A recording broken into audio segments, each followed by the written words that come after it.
Hi guys! Ang magandang buhay sa inyong lahat.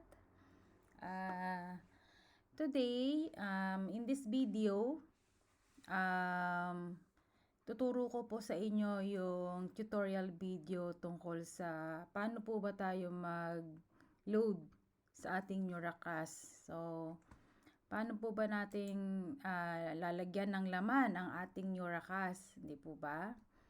So, meron po tayong mga kasamahan na gusto nilang mag-top up sa kanilang IMG Soldibo Fund, gusto nilang magbayad sa kanilang Kaiser ng mas mabilis na paraan kasi Neuracash ang pinakamabilis na approval sa ating payment. So, kung ikaw ay hindi ka pa nakakatanggap ng commission, compensation sa IMG, pwede kang mag-load sa iyong Neuracash account. Okay? So, meron tayong mga mode of payment na pwede nyong gamitin. Bank deposit, bank transfer, remittance, online banking. So, depende po yun sa inyo, no? Video bills payment.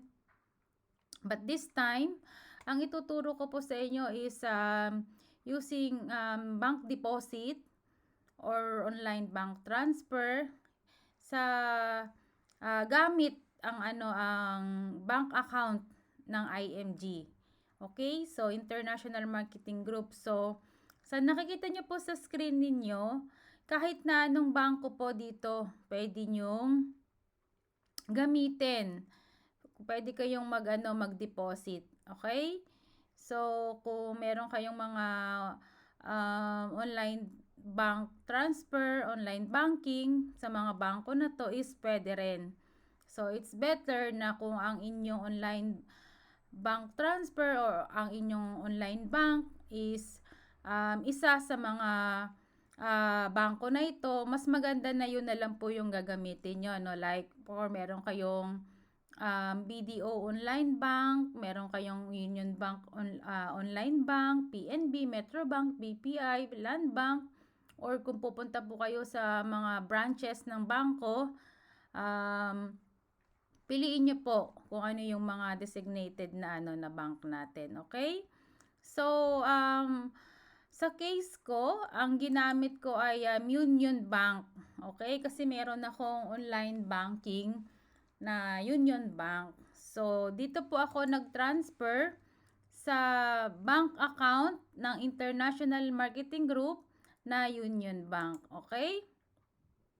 So, ang gagawin nyo lang po is screenshot nyo ng malinaw yung inyong proof of transfer, proof of deposit, diba? Same thing with bank deposit. So, dapat clear and readable yung isasubmit natin. Okay? So, ngayon, naka-ready na po yan. Clear, readable, malinaw, di ba? So, kasi yun ang very important yun na malinaw at readable yung ating proof. And then, punta po tayo dito sa ating imgcorp.net IMG portal. Okay, so ilagin lang natin yung ating user ID and password para i-redirect tayo doon sa ating portal account. Okay? So, punta lang tayo dito sa tools and then i-click natin yung IMG Kiosk 2.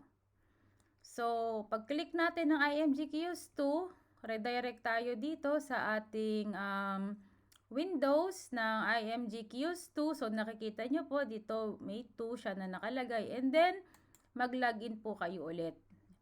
So, using your agent code, username, and password, ay mag-login po tayo. At dapat makikita nyo na visible po ang inyong IMG code dito or username or agent code. Okay? Kasi pag hindi po kayo nakapag-login, hindi po yan magpo-proceed. So, ngayon, dito po, i-click lang natin yung transaction na gagawin natin. Okay? So, since ang gusto natin ay mag-load sa ating NeuroCash account, i-click lang po natin yung NeuroCash account. Okay, and then, tatanungin tayo dito, no, kung ano yung agent code natin. So, i-type lang po natin siya. Okay? And then, automatically po mababasa na po yan ng, ng system, yung pangalan natin. Then, i-click lang po natin sa baba para umakyat siya and then i-search natin. Okay? So, once na lumabas na po yung pangalan nyo dun sa taas, i-click nyo po itong red and then i-click nyo itong NeuroCash load. Okay? So, dito naman sa baba sa amount, dapat po yung amount na nandoon sa proof of deposit nyo or bank transfer nyo or deposit slip. Okay? So, make sure na tama po yung ilalagay natin na amount. Okay? So, dapat po yan ay parehas. So, next lang natin. And then, dito po, tatanungin tayo, no, yung mga details. So, dapat make sure na yung details natin ay syempre tama din. First name, last name, and then yung email address. Yan. So, para makakatanggap tayo ng confirmations. And then again, make sure na tama po yung mga ini-input natin na information. Okay? And then, so, pagtapos dito, i-choose lang po natin kung saan po tayo nagbayad. Anong mode of payment yung ginamit natin. So, again, sabi ko nga kanina, may mga option tayo dito, no? Yan. So, video bills payment, Palawan, credit card, remittance, bank deposit, bank transfer, pay at cashier. Kung pupunta po kayo sa IMG Financial Center, so may cashier po tayo doon. Dadaan pa rin po kayo sa kiosk 2. And then debit card via BancNet. So ang ginamit ko ay dito sa sa under siya ng remittance, bank deposit, bank transfer. So dito, so ito yung i-click ko. Yan. So i-redirect naman ako sa epay.ph. So again, i-check po natin kung tama yung mga details, email address, name, last name, and then i-click po natin tong payment method. So, bank deposit, transfer, and remittance. Tapos, kumpletuhin lang po natin yung ating details. So, choose country. Kahit na address nyo po sa Pilipinas, address nyo sa abroad, kung nasaan po kayo, ay okay lang naman po yun. Wala naman pong problema. Okay, so kahit ano po yung address na ilagay nyo as long as address nyo naman yon. Okay, and then kumpletuhin nyo lang po, no? So dito kahit na wala na yan sa line 2, importante yung nasa line 1. Then zip code and mobile number. So once na complete na yung details, i-next mo lang siya. Okay? And then dito po, yan, i-arrow down lang natin to. Piliin natin kung anong bangko tayo nag-deposit or nag-bank transfer. So, sabi ko nga kanina, 'di ba, I'm using my Union Bank online banking. So, i-click ko yung Union Bank. And then, select ko. Tapos, dito sa payment instruction, i-click lang natin tong blue or click here to send as the proof of payment for verification. Okay? So, hintayin lang natin siya mag-loading. And then, double check natin, no, kung tama talaga yung bank name. Sa Union Bank tayo.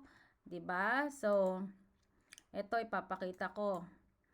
Yan. So, ito yung resibo ko, no. So,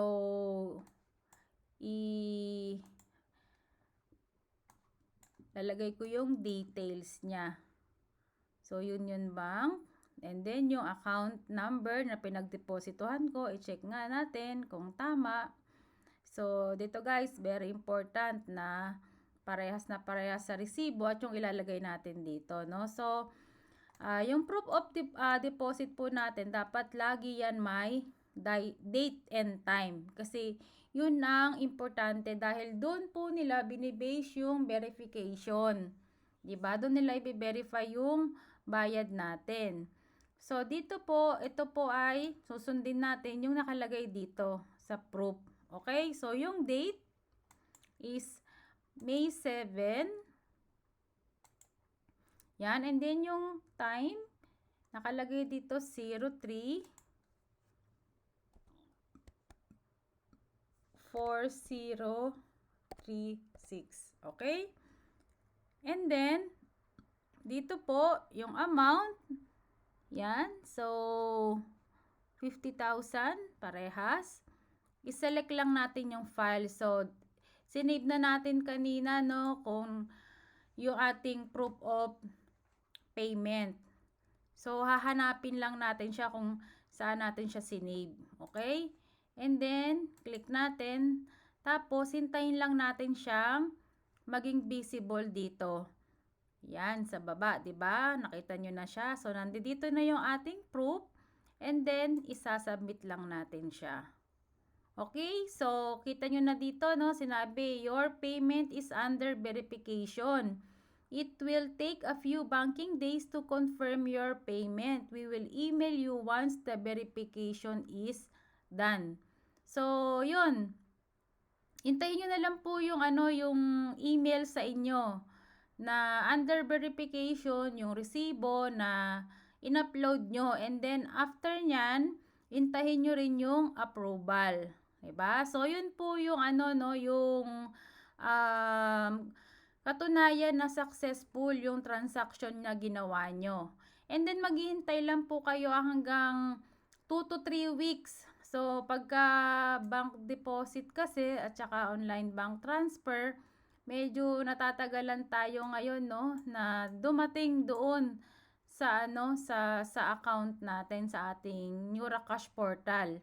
So hintayin nyo lang po. Makakatanggap naman po kayo ng ng email confirmation na na-load na po ni IMG doon sa inyong NeuraCash. Okay? So, hintahin nyo lang po yan within 2 to 3 weeks. Pag wala pa, and then mag-ask na kayo or mag-seek na kayo ng tulong doon sa upline SMD po ninyo or upline CEO. Okay? So, yan guys. I hope na na masundan po natin ang this tutorial video para sa paglo-load ng inyong NeuraCash portal. Okay? So, maraming salamat and thank you for watching.